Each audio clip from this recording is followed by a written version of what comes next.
El apóstol Pablo, todo lo que necesitas saber. Cómo un perseguidor se convirtió en un pilar del cristianismo. Esta es la increíble historia de Saulo de Tarso, conocido como el apóstol Pablo, un hombre cuya vida pasó de ser un feroz opositor del mensaje de Cristo a convertirse en uno de los mayores defensores de la fe. ¿Qué ocurrió en el camino a Damasco que transformó a este fariseo en un ferviente misionero? Acompáñanos en este emocionante relato de redención, sacrificio y dedicación. Los inicios de Saulo, un fariseo apasionado. Saulo nació en Tarso, una prominente ciudad del Imperio Romano conocida por su vibrante cultura helenística.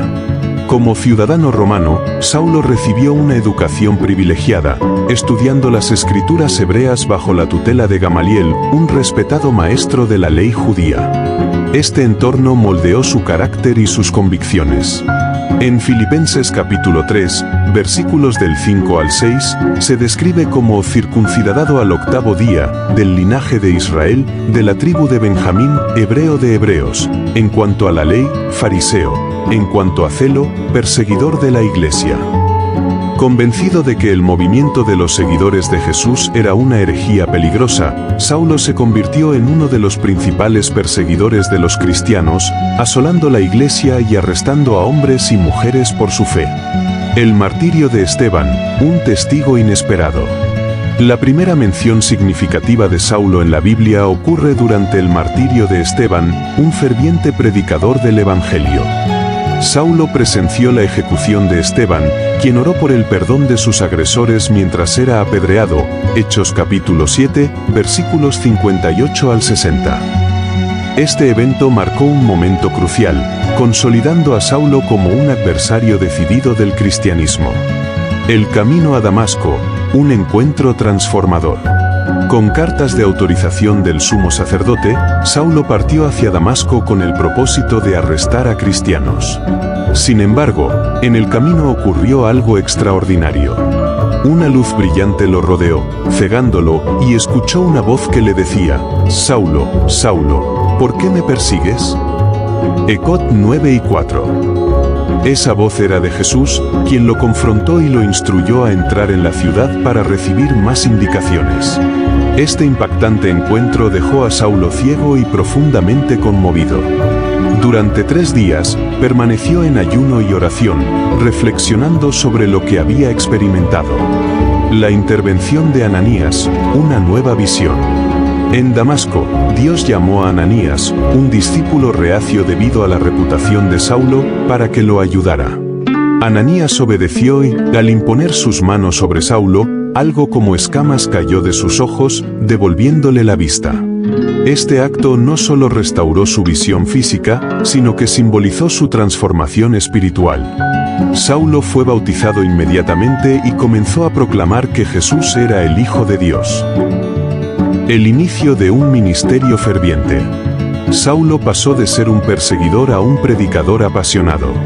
En Damasco, predicó valientemente en las sinagogas, confundiendo a los judíos al demostrar, a través de las Escrituras, que Jesús era el Mesías.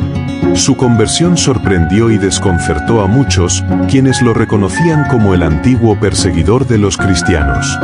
Sin embargo, esta valentía también atrae la hostilidad de sus antiguos aliados. Algunos judíos conspiraron para matarlo, obligando a sus seguidores a ayudarlo a escapar de la ciudad bajándolo en una canasta por un agujero en la muralla.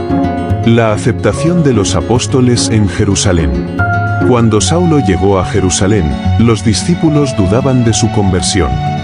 Fue Bernabé quien intercedió por él, presentándolo a los apóstoles y relatando cómo Saulo había visto al Señor y predicado valerosamente en Damasco. Esto le permitió integrarse en la comunidad cristiana y continuar predicando con fervor. Viajes misioneros, llevando el Evangelio al mundo.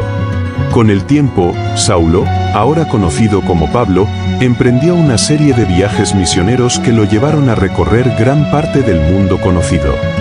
Junto a Bernabé, comenzó su primer viaje en Chipre, donde su predicación impactó incluso al procónsul Sergio Paulo. Pablo confrontó a un mago llamado Elimas, quien pretendía oponerse al mensaje del Evangelio, demostrando el poder del Espíritu Santo. A lo largo de sus viajes, Pablo se enfrentó a numerosas adversidades, persecuciones, naufragios, encarcelamientos y más. Sin embargo, su fe y determinación nunca flaquearon. A través de sus cartas, que ahora forman una parte crucial del Nuevo Testamento, Pablo enseñó, alentó y corrigió a las iglesias que ayudaron a establecer el legado de Pablo. La vida de Pablo es un testimonio del poder transformador de la gracia de Dios. Su dedicación y pasión por el Evangelio sentaron las bases para la expansión del cristianismo en el mundo antiguo. Desde su encuentro en el camino a Damasco hasta sus últimos días, Pablo permaneció fiel a su llamado, dejando un legado que continúa inspirando a millones. ¿Qué podemos aprender de Pablo? Su historia nos recuerda que nadie está fuera del alcance de la gracia de Dios. No importa cuán lejos creamos estar, el amor de Cristo puede transformar incluso al más perdido. Si esta historia te ha inspirado, no olvides suscribirte para seguir explorando juntos las maravillas de la fe y las lecciones que la Biblia nos ofrece. Nos vemos en el próximo video.